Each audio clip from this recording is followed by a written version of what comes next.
But before the stadium was here, before the Red Sox were even called the Red Sox, this was all swampland. I'm not being dramatic. In 1850, this was literally a marsh. The Charles River basically owned this until Boston spent 40 years shoveling mud westward and draining the whole thing. They finished in the 1890s. And what did they end up with? This. An odd-shaped patch of reclaimed swamp that nobody wanted. Now, to understand why anyone would build something important here, you need to know about the team first. The Boston Red Sox didn't start as the Red Sox. They started in 1901 as the Boston Americans, which, fair enough, does exactly what it says on the tin. They played across town at a wooden ground called Huntington Avenue, a large shed with some seats in it, but they were good. Genuinely good. Good enough that by 1907 they'd rebranded as the Red Sox, got a proper following, and the owner. Well, he also happens to own the Boston Globe, because why have one thing when you can have everything? He looked at the aging wooden shed, and then he looked at this. A strange, irregular plot of land squeezed between 5 streets. Land that his own family's company happened to own. He named it Fenway Park, after the neighbourhood. I'll leave that with you to sort that one out in the comments. Yeah. But here, on this day, September 25th, 1911, they break ground. A modern steel and concrete ballpark built against the clock through a Boston winter with 1911 technology. The Red Sox were about to get a new home. 7,000 barrels of cement, 270 tons of steel, hundreds of thousands of board feet of lumber, and about 4.5 months to put it all together, minus the 2 months the Boston winter basically told everyone to go home. $650,000, which sounds like nothing until you realise that's roughly 21 million in today's money. For this, on a swamp. April 20th, 1912. There she is. Now I need to give you some context because the newspapers this morning are not talking about this at all. 10 days ago, many people set sail from Southampton on the Titanic. Boston is still in shock. The whole world is. And yet, right here on Ipswich Street, people are queuing up for baseball. That's very Boston, actually. The Red Sox are playing the New York Highlanders today, a team that will eventually become a little club you might know called the Yankees. It's the first ever game at the stadium. Well, actually, that's not quite true because a couple of weeks ago, the Red Sox played and beat Harvard College here in an exhibition game. But Fenway Park opened to the world and the world was looking the other way. In time, some might say that's the story of this place in a nutshell, as it turns out. Right, so this is it. 1912 Fenway. And I need you to forget everything you think you know about this stadium in the 21st century. Because what's behind me right now looks nothing like what you've seen on television or witnessed firsthand. By the way, I'm getting those strange looks again, so I will try and blend in with the accent. One deck with wooden seats. There's no lights. Night games aren't a thing yet. Every game is played in daylight. And that wall out in left field, well, it exists. But it's not green, it's not famous, and nobody's calling it a monster. Right now, it's just a wall, keeping the ball in. Concrete and steel construction, which is genuinely cutting edge in this era. Most ballparks at this point are still wood, still waiting to burn down. Well, they won that game 6-5 today, on the opening day, in their brand new stadium. But people will know their history and it's going to get a lot more complicated than that. Right now though, on April 20th, 1912, everything is perfect. They have absolutely no idea what's coming. Before I show you the next building phase of Fenway, it's now 1920 and I've ducked in here for a reason. No, not a whiskey. As of 4 days ago, you can't legally buy a drink anywhere in America. Prohibition has literally just started and the alcohol ban will run for the next 13 years. Anyway, moving on. The Red Sox opened that stadium in 1912 and immediately started winning. The World Series in 1912, again in 1915, 1916, 1918. 4 championships in 7 years, best team in baseball. And then the owner sold Babe Ruth to the Yankees to fund a Broadway musical.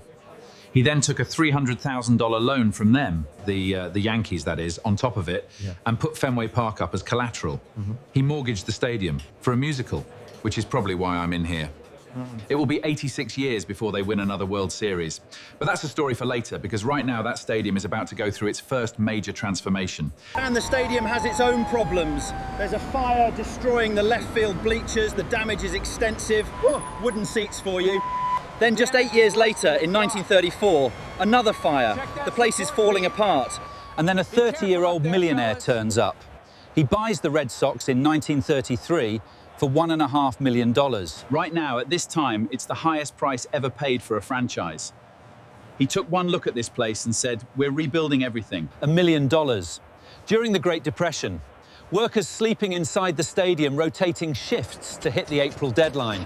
The first thing to go, Duffy's Cliff, flattened, gone. The outfield is level for the first time ever, and in its place, 37 feet of concrete and tin. Taller, stronger, covered in advertisements. Built into the base, a hand-operated scoreboard, 127 slots, updated manually every single inning. Workers sitting inside the wall, sliding metal numbers in and out.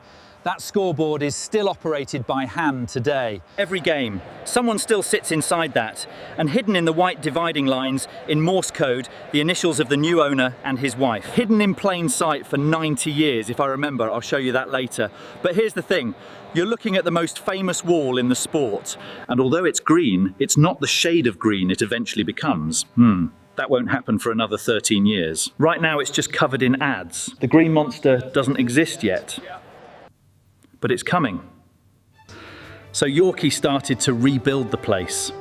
And over the next decade, this stadium keeps evolving. Quietly, incrementally, like it's figuring out what it wants to be 1936. Balls keep flying over the wall and landing on Lansdowne Street. In the 40s, the upper deck expansion, the green monster emerges. Legends come and go, night games become a thing. Although the Red Sox were the third to last team in the league to have floodlights. Very Boston. The world around the stadium changes. The cars multiply. The neighborhood shifts. The city gets louder and faster. And Fenway just sits there.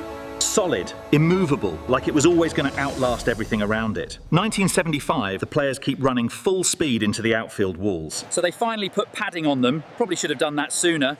And in 1976, an electronic scoreboard appeared above the bleachers. 40 years after the hand-operated one went in, Fenway, as always, arriving fashionably late to the future. Through the late 70s and 80s, Fenway just endured. The city modernizes around it. New stadiums are being built across America. Shiny, comfortable, corporate. Although a great stadium, Fenway just looks older by the year. And then the whispers start. The owners want out. Word is they want a new stadium, more seats and luxury boxes. Modern facilities that match the rest of the league teams. So they draw up plans and check this. They've proposed building a replica stadium across the street and tearing this place down. They actually proposed that, a replica across the street. Yeah. Boston, of course, is not impressed. Yes. But then in 2002, everything changed. A new ownership group arrives, FSG. And they make a decision that changes everything. They choose to save the stadium. They look at this 90-year-old stadium on a reclaimed swamp and they choose to preserve it, to renovate and invest in it. The concourses have improved, facilities upgraded, new seating added carefully without destroying what made it special in the first place. They put seats on top of the green monster wall, terrace seating, looking straight down at the field, 269 of the most sought-after seats in the sport, sitting on top of the most famous wall in the sport. This place that was nearly demolished the year before just became the hottest ticket in America. But none of that, the renovation, the monster seats, the preservation, none of it means what it should mean until one specific moment. October 2004. 86 years, 4 World Series appearances in 46, 67, 75 and 1986, losing every single one, always close but never winners. There's a worker watching me and I've told him I work for a well-known sports company, so ignore the change of accent coming up. But then the 2004 American League Championship Series.